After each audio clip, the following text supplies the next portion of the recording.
Jueves de la tercera semana del tiempo de Adviento. Lectura del Santo Evangelio según San Mateo, capítulo 1, versículos del 1 al 17. Genealogía de Jesucristo, hijo de David, hijo de Abraham. Abraham engendró a Isaac, Isaac a Jacob, Jacob a Judá y a sus hermanos. Judá engendró de Tamar a Farés y a Sará, Farés a Esrom, Esrom a Aram, Aram a Aminadab, Aminadab a Naasón, Naasón a Salmón, Salmón engendró de Rahab a Boz, Boz engendró de Ruth a Obed, Obed a Jesé y Jesé al rey David. David engendró de la mujer de Urías a Salomón, Salomón a Roboam, Roboam a Abía, Abía a Asaf, Asaf a Josafat, Josafat a Joram, Joram a Osías, Osías a Joatam, Joatam a Acaz, Acaz a Ezequías, Ezequías a Manasés, Manasés a Amón, Amón a Josías. Josías engendró a Jeconías y a sus hermanos durante el destierro en Babilonia. Después del destierro en Babilonia, Jeconías engendró a Salatiel, Salatiel a Zorobabel, Zorobabel a Abiud, Abiud a Eliakim, Eliakim a Azor, Azor a Sadoc, Sadoc a Akim, Akim a Eliud, Eliud a Eleazar, Eleazar a Matán, Matán a Jacob, y Jacob engendró a José, el esposo de María, de la cual nació Jesús, llamado Cristo. De modo que el total de generaciones desde Abraham hasta David es de 14. Desde David hasta la deportación a Babilonia es de 14. Y desde la deportación a Babilonia hasta Cristo es de 14.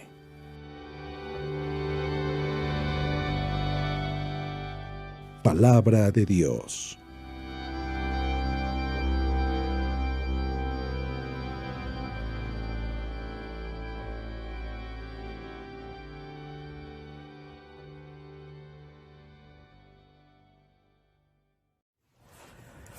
Muy buenos días. Como siempre, el Evangelio trayéndonos palabra de vida. No cabe duda que el Evangelio, la palabra de Dios, cuando la leemos, cuando la escuchamos con un corazón dispuesto a querer escuchar la misma voz de Dios, se convierte en alimento para nuestra alma. De la palabra de Dios encontramos fuerza para seguir adelante, para no desviarnos ni a derecha ni a izquierda, sino seguir adelante en este plan maravilloso que Dios tiene para cada uno de nosotros. Que seamos felices, que disfrutemos su amor, que vivamos en su presencia. En este tiempo de Adviento, donde nos estamos preparando para recibir a Jesús en su segunda venida, pero también para celebrar la Navidad. Y lo voy a decir y lo he dicho una y otra vez, nosotros no celebramos fechas. Lo que celebramos es un acontecimiento y como nos queremos preparar para este acontecimiento, le tenemos que poner una fecha. Pero el acontecimiento es que Dios se hace hombre. Dios se encarna. ¿Para qué? Para hablarnos directamente nuestro idioma. ¿Para qué? Para poder salvarnos, para enseñarnos el camino, para poder pronunciar su palabra directamente a nuestros corazones. El día de hoy en el Evangelio no lo voy a leer por dos razones. Una, porque si lo leo, creo que corro el riesgo de detenerme en el primer renglón y empezar a explicar cada nombre, lo que significa el nombre que ahí está. En el Evangelio el día de hoy es la genealogía de Jesús, es decir, nos va a describir quiénes son los que están en la línea de las generaciones de Jesús, sus antepasados.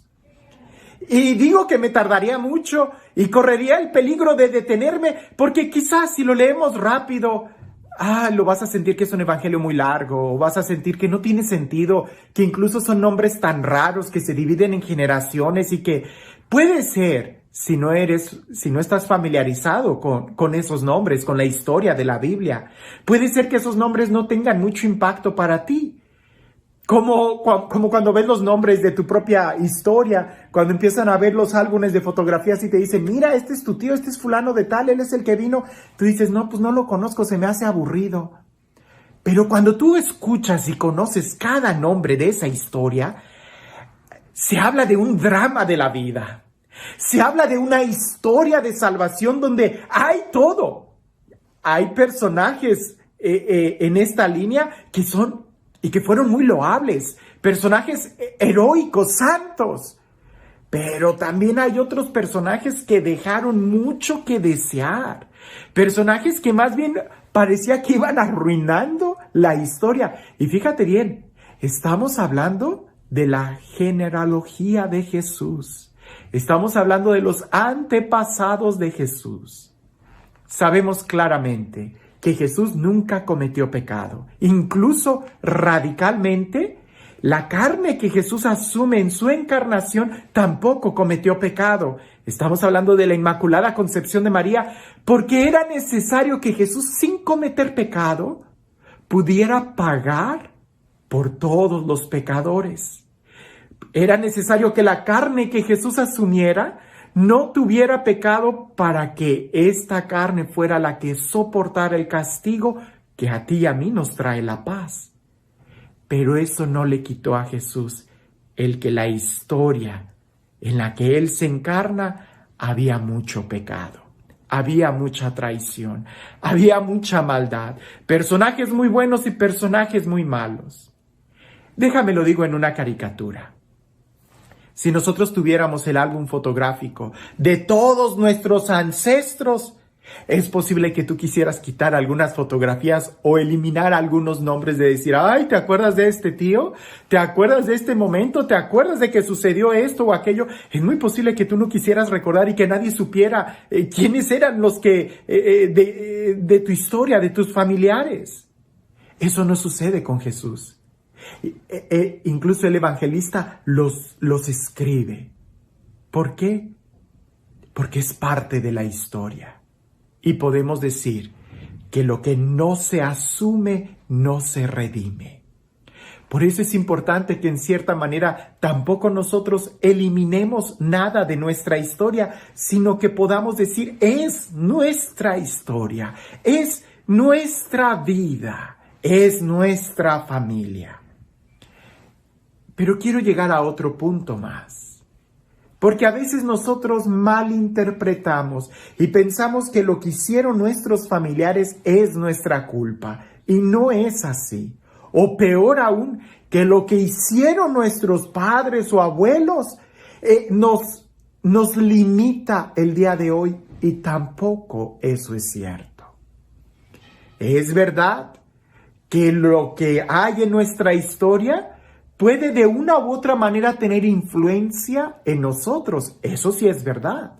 Por ejemplo, aquello que dicen, hijo de tigre, pintito. Aquello que dicen, de tal palo, tal astilla. O sea, es cierto. La familia y la forma en cómo vive tu familia puede influir en ti. Pero ojo, jamás te va a determinar. Son tus propias decisiones las que marcan el rumbo de tu vida. Y eso lo vemos claramente en la historia de Jesús, en la historia de Él, que es santo.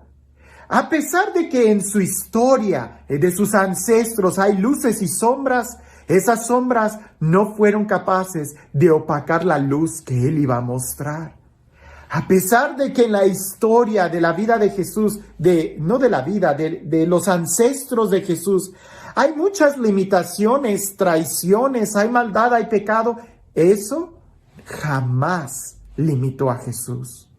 Al contrario, pareciese que Jesús asume toda la historia para él poder redimirla.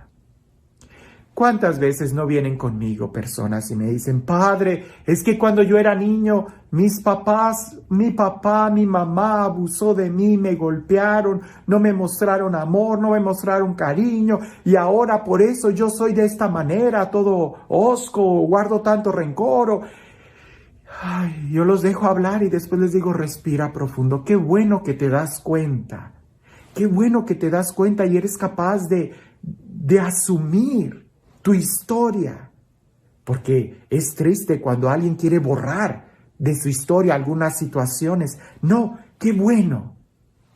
Pero qué malo que te engañes creyendo que eso tiene poder sobre ti, que eso te limita, que eso te determina. No, no es así. Tú tienes la libertad y la capacidad de decidir qué hacer con esa historia. Si tú quieres continuar en una línea de maldad o en ti, eso se detiene y tomas la decisión de cambiar. Porque es cierto que la historia puede tener influencia sobre ti. Si yo vengo de una familia que es alcohólica, de una familia donde hay mucho adulterio, si yo vengo de una familia donde hay traición, donde hay abandono, donde hay guerras, es muy posible que eso para mí pueda lucir un poco normal, pero no lo es. Yo soy al final del día el que decide si tomo o no tomo alcohol. Yo soy al final del día quien decide si yo voy a cometer adulterio o no. Yo soy al final del día si decido ser fiel o no. El ejemplo tan grande que tenemos es en la vida de Jesús. Sí, él viene de María, que es santa, y José, que es santo, y pudiéramos decir que también Joaquín y Santa Ana, los abuelos de Jesús también eran santos. Sí, pero sigue para arriba. Vas a encontrar personajes en la vida de Jesús que verdaderamente eran renglones torcidos, pero cuando tú logras poner esos renglones torcidos en las manos de Dios, Él es quien puede escribir derecho. Cuando tú logras poner todas tus pasiones, tus miedos, tus traumas en las manos de Jesús, Él puede hacer que se escriba derecho. Tú eres al final el que decide cómo quieres vivir, si influenciado o eres tú quien decide. El ejemplo que me gusta poner es cuando tú vas en el tráfico. Es verdad que el sol y la gente puede estar manejando muy mal y pueden influir en la forma en cómo tú manejas, pero no te determinan. Quien determina cómo tú manejas eres tú quien tiene el volante. El que esté al lado podrá estar manejando muy mal, pero eres tú quien toma la última decisión. Date cuenta de cómo es tu contexto familiar. Pero también date cuenta que eres tú el único responsable de decidir sobre tu vida.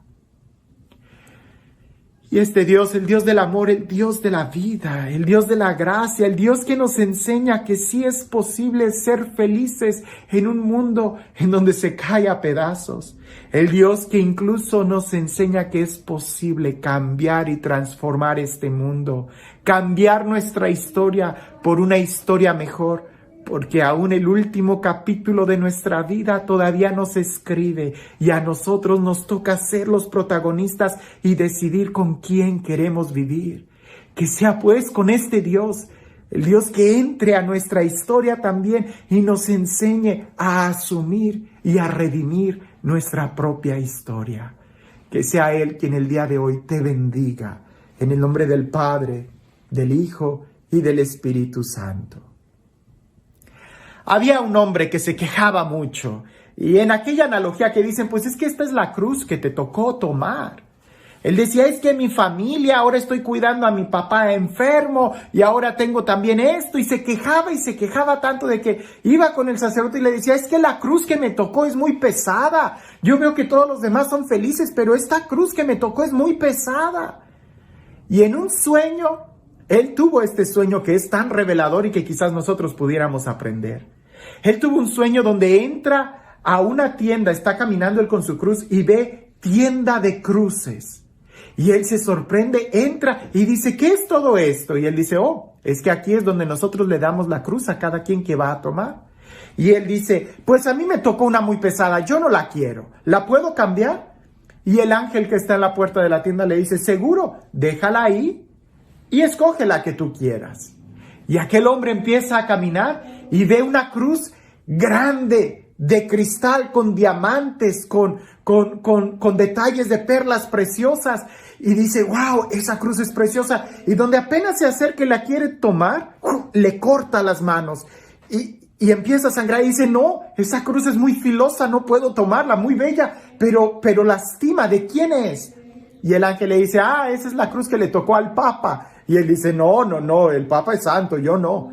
Y va con otra cruz y parece que es de madera muy ligera y donde la toma se astilla. Tiene muchas astillas y dice, no, esta tampoco.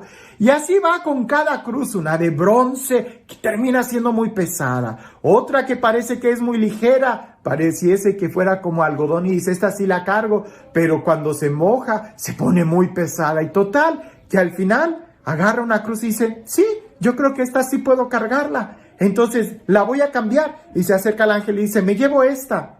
Y el ángel le dice, yo creí que la ibas a cambiar. Y dice, ¿a qué te refieres? Y dice, es la misma cruz con la que entraste. A veces nosotros quisiéramos cambiar nuestra cruz, cambiar nuestra vida, cambiar nuestra historia, cambiar muchas cosas. Pero parece que esa vida que tenemos y esa historia es la mejor para nosotros. Lo que tenemos que hacer es tomar las mejores decisiones y seguir adelante. Que tengas un excelente día.